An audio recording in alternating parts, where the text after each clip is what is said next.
नमस्कार. आज आपण छत्रपती शिवाजी महाराज यांची चरित्र कथा बघूयात. छत्रसाल बुंदेला शिवाजी राजांना भेटावयास आला त्यावेळी महाराजांची छावणी कृष्णा नदीच्या काठावर नजीक होती. ही छावणी कुरुंदवाड, मिरज, सांगली अशा परिसरात असावी. छत्रसाल बुंदेला आपल्याला भेटावयास येत आहे हे महाराजांना समजताच त्यांना आनंदच झाला. छत्रसालाचे त्यांनी अतिशय जिव्हाळ्याने स्वागत केले. आपल्या तंबूत त्याला महाराजांनी आपल्या शेजारी बसविले. त्यावेळी गोरेलाल तिवारी हा छत्रसालाचा सहकारी प्रत्यक्ष हजर होता. महाराजांनी आगत स्वागतानंतर छत्रसालाला आपण कोणती अपेक्षा धरून आमच्याकडे येणे केले आहे असे विचारले. तेव्हा छत्रसालाने दिलेले उत्तर फारच उत्कृष्ट होते. महाराज, मला औरंगजेबाची चाकरी करण्याची इच्छाच नाही. या गुलामगिरीची मला शिसारी येते. महाराज, मला आपण आपल्या राज्यात सैनिक म्हणून नोकरी करण्याची इच्छा आहे.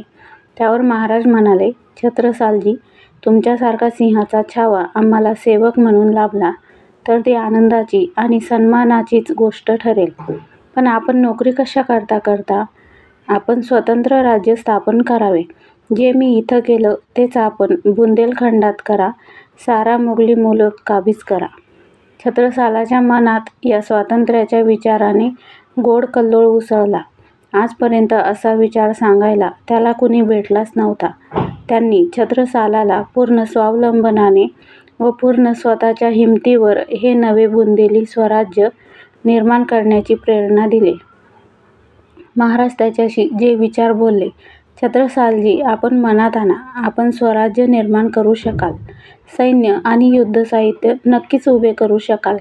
आत्मविश्वासाने काम करा. आपली कुलदैवता विंध्यवासिनी भवानी आणि आपले आराध्य दैवत तो ब्रजनाथ श्रीकृष्ण आपल्या पाठीशी आशीर्वादास उभे आहेत. केवढा विलक्षण मंत्र हा! याचे सामर्थ्य संजीवनी मंत्राहूनही मोठे नाही काय? महाराजांनी छत्रसालास त्यांच्या सर्व सहकाऱ्यासह 1 महिनाभर ठेवून घेतले. छावणीतून महाराज राजगडी परतले. गडावर महाराजांच्या सहवासात छत्रसालास खूपच बघायला, ऐकायला अन शिकायला मिळाले. छत्रसाल यावेळी अगदी तरुण होता. एका कर्तबगार तरुणाशी नेता कसा वागतो किंवा कसे वागावे हे महाराजांच्या या छत्रसाल भेटीच्या महिनाभरात दिसून येते. एक तेजस्वी अन उत्तुंग महत्त्वाकांक्षा अंतःकरणात घेऊन छत्रसाल निघाला. महाराजांनी त्याला अतिशय प्रेमादराने वागविले व तेवढ्याच प्रेमादराने त्याला प्रेरणा देऊन निरोप दिला. औरंगजेबाविरुद्ध बुंदेलखंडात एका नव्या स्वातंत्र्याचे बंड महाराजांनी शिलगावले. एक नवी युवा शक्ती हिरिरीने स्वार झाली. महाराजांनी छत्रसालाला राजगडावरून निरोप देताना त्याचा आदर सत्कार केला. महाराजांनी त्याला एक उत्कृष्ट दर्जाची तलवार अर्पण केली. छत्रसालाने परत आल्यावर बुंदेलखंड आणि विंध्याचल या प्रदेशात मोगलांच्या विरुद्ध अगदी शिवाजी महाराजांच्या सारखेच स्वातंत्र्य युद्ध पुकारले. लढत लढत काही वर्षात त्याने बुंदेलखंड स्वातंत्र्य केला. एक नवे हिंदवी स्वराज्य मध्य प्रदेशात जन्मास आले. त्याने आपल्या हिरदेसा नावाच्या मुलाला लिहिलेले एक पत्र फार सुंदर आहे. आपण तरुणपणी शिवाजी राजांना कसे भेटलो, त्यांच्या सहवासात कसे शिकलो आणि कसे हे बुंदेली राज्य निर्माण केले हे त्याने हिरदेसाला लिहिले आहे. छत्रसालास 3 पुत्र होते. हिरदेसा, जगतराय आणि हिंदूपंत ही त्यांची नावे. छत्रसाल सुमारे 80 वर्ष जगला. त्याने एक आदर्श स्वराज्य निर्माण केले. त्याच्या अखेरच्या काळात मुहम्मद खान बंगश याने बुंदेलखंडावर स्वारी केली. त्यावेळी छत्रसाल वयाने थकलेला होता. मुले शूर होती, पण तरीही त्यांनी मोठ्या विश्वासाने व आशेने थोरल्या बाजीराव पेशव्यास मदतीस बोलाविले. बाजीराव पेशव्यांनीही मदतीसाठी धाव घेतली आणि बंगशाचा पराभव केला. बुंदेलखंडी स्वराज्य संकटातून वाचले. सुरतेवरच्या दुसऱ्या स्वारीनंतर महाराजांना वाटेतच वनी दिंडोरीला मोगली सरदारांनी अडवले. या युद्धात महाराजांचा प्रचंड विजय झाला. आता महाराजांचे लक्ष गेले एका कारंजावर. हे कारंजे वऱ्हाडात होते. कारंजे हे अपार संपत्तीचे शहर होते. लाड आडनावाची अनेक घराणी कारंजात होती, म्हणून त्याला लाडाचे कारंजे असे म्हणत आणि या लाडांना कारंजाचे लाड म्हणत. कारंजात व्यापार फार मोठ्या प्रमाणावर चाले. इंग्रज, डच आणि अन्य युरोपीय व्यापारी सुरतेहून खानदेशात आणि वऱ्हाडात मुख्यतः कापसाच्या खरेदीसाठी सतत येत. खानदेशातील नंदुरबार हे शहरही असेच प्रख्यात होते. शिवाय धरणगाव आणि बुऱ्हाणपूरही खूप श्रीमंत होते.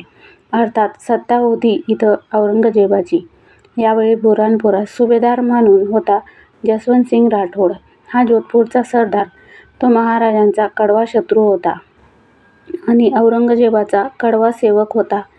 अचलपूर उर्फ इरिजपूर येथेही खान-ए-जाम या नावाचा मोगल सरदार फौजबंद होता. हा सारा नकाशा महाराजांना उत्तम माहीत होता.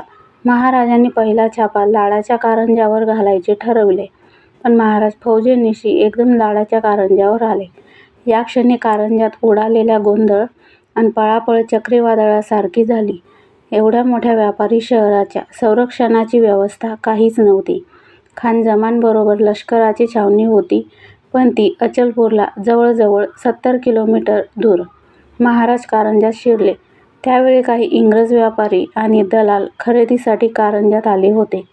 सुरतेतील अनुभवाने शहाणे झालेले हे इंग्रज ताबडतोब मराठी हल्ल्याने सावध झाले. त्यांनी आपल्या बचावासाठी काय केले? त्यांनी स्त्रियांचे कपडे घातले, कारण त्यांना अनुभवाने हे माहीत होते की हे मराठे स्त्रियांच्या वाटेला कधीही जात नाहीत. त्यांचा अपमानही ते कधीही करत नाहीत. या वेषांतरामुळे इंग्रज बचावले. बाकीचे व्यापारपेठ मराठ्यांच्या तडाख्यातून सुटली नाही. मोठी संपत्ती मराठ्यांनी मिळवली. या हल्ल्याची बातमी खान जमानला अचलपुरात समजली. तो अजिबात डगमगला नाही. आपली फौज घेऊन कारंज्याकडे अगदी शांत आणि संथपणे तो निघाला.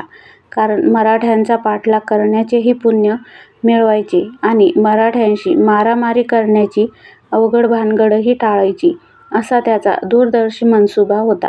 मराठ्यांची गाठच पडणार नाही अशा वेगाने तो येत होता. आला. पण त्यावेळी मराठे घ्यायचे तेवढे घेऊन केव्हाच पसार झाले होते. महाराजांची इच्छा बुऱ्हाणपुरावरही छापा घालण्याची होती, पण जसवंतसिंग तेथे होता.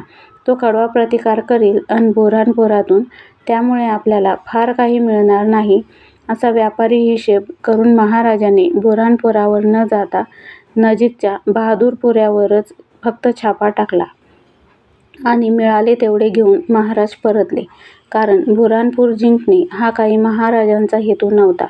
महाराजांना संपत्ती हवी होती, म्हणून ते मोगली श्रीमंत ठाण्यावर हल्ले चढवित होते. यावेळी त्यांनी उत्तर खानदेशातील किंवा पश्चिम वऱ्हाडातील एकही किल्ला किंवा मोगली ठाणी जिंकून घेण्याचा प्रयत्न केला नाही. हा पैसा त्यांना कशाकरता हवा होता? तो हवा होता स्वराज्याच्या सर्वांगीण बळकटीसाठी, भावी आक्रमणांना तोंड देण्यासाठी, युद्धसाहित्यासाठी आणि लष्करासाठी. महाराजांना कोण परत पाठवणार होतं? मोठमोठे व्यापार उभारून स्वराज्यासाठी पैसा मिळवावा, तर एवढा वेळ आणि स्वस्थता नव्हती. यात श्रीमंत शहरातील हे श्रीमंत व्यापारी दिल्लीहून बादशहाने खून केली तरी सक्तीचे नजराणे पाठवित होते.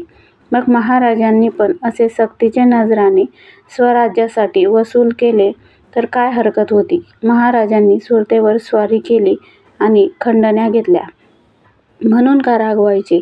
हीच सुरत महाराजांच्या आधी पोर्तुगीजांनी लुटली. तेव्हा किंवा नंतरही कोणी काहीही बोलले नाही. या लुटीची ही शिस्त आणि कडक नियम महाराजांनी घालून दिलेले होते. गडगंज श्रीमंताकडूनच ते त्यांच्या संपत्तीच्या प्रमाणात, म्हणजेच 3% किंवा 5% अशा पद्धतीने खंडणी मागत. ती मिळाली की पावत्या देत आणि ग्वाही देत की आम्ही पुन्हा तुमच्याकडे खंडणी मागणार नाही. लूट या शब्दाचा अनेकांनी जाणून बुजून बदनामी करण्याकरिता हवा तो अर्थ लावला. मोगली आणि त्यापुढील निरनिराळ्या सुलतानांनी, पोर्तुगीजांनी, हबशांनी आणि पाळीव पेंढाऱ्यांनी महाराष्ट्राची वेळोवेळी अक्षरशः बेचिराख धूळधाण उडवली.